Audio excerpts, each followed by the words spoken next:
अस्सलाम वालेकुम, welcome back to my channel. I hope कि आप सब लोग ठीक होंगे।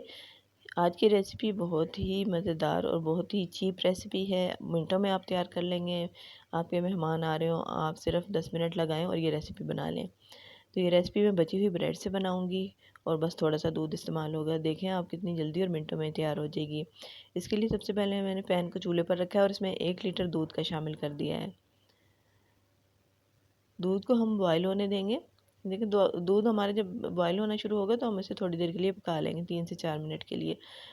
और इसमें मैंने अब चीनी भी शामिल कर दी है, साथ ही आधा कप चीनी का मैंने शामिल किया है। चीनी को अच्छे से मिक्स कर लेंगे और दूध को पकने के लिए छोड़ देंगे। इस दौरान हम अपना बाकी का प्रोसेस कर लेते हैं। देखें दूध हमारा पक रहा है। दूध गाढ़ा हो गया तो हमें इसे बहुत ज़्यादा पकाने की ज़रूरत नहीं होगी। तो अब मैंने 4 ब्रेड के स्लाइस लिए हैं और ये बची हुई ब्रेड है। आप देख सकते हैं इसमें बिल्कुल एंड वाला पीस भी शामिल है, ना ही मैं इसके एजेस वगैरह काटूंगी। एजेस को भी हम इसमें ही शामिल कर लेंगे। अब इसको हम छोटे छोटे से टुकड़ों में काट लेंगे। ब्रेड को इस तरह से हम काट लेंगे, इसको छोटे छोटे स्लाइसेस में। सारी ब्रेड इसी तरह हम काट लेंगे। देखिए इसमें बिल्कुल भी कोई ब्रेड वगैरह हमने ज़ाया भी नहीं की और बहुत अच्छे से हमारे इस्तेमाल भी होगी। कई दफ़ा ऐसा होता है कि ब्रेड बची हुई फ्रिज में रखी होती है और हमें समझ नहीं आता कि हम उसको कैसे इस्तेमाल करें। तो हम ये रेसिपी बना सकते हैं और बहुत ही मज़ेदार ये तैयार होगी। लेकिन दूध को बॉयल होते हुए 3 से 4 मिनट हो गए हैं। बहुत अच्छा से गाढ़ा हो गया, आपको नज़र आ रहा होगा। इसके ऊपर मलाई भी अच्छी सी आ गई है। तो अब हम इसमें शामिल कर देंगे जो ब्रेड हमने काट के रखी थी। उसको मैंने हाथ से क्रम्बल कर लिया है, चूरा कर लिया है। ठीक है, अगर आप चाहें तो चॉपर में भी इसको कर सकते हैं, लेकिन मैंने इसको हाथ से ही कर लिया है। इसको हमने सारी ब्रेड को शामिल कर देना है इसमें और इसको हम अच्छे से अब पका लेंगे 3 से 4 मिनट के लिए।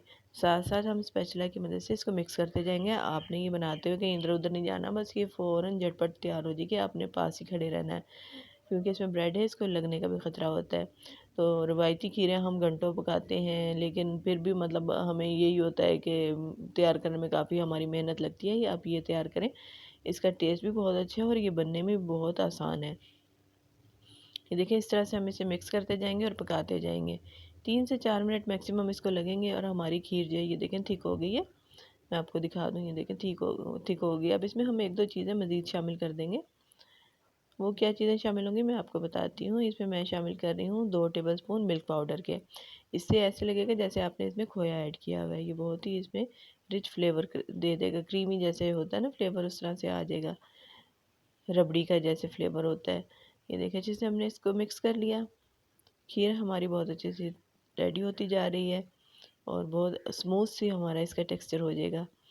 और ये देखें अब इसमें मैं एक और चीज़ शामिल करूँगी थोड़ा सा अच्छा सा कलर देने के लिए। इसमें मैंने येलो फूड कलर को पानी में घोल लिया।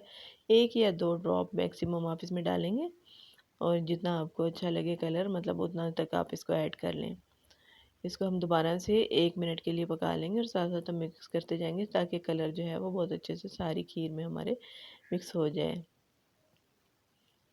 ये हमारी खीर जो है बहुत अच्छे से रेडी होगी और देखें कलर भी कितना अच्छा है। देखें कितनी स्मूथ और कितनी बहुत ही इवन सी हमारी ये खीर तैयार हो गई है।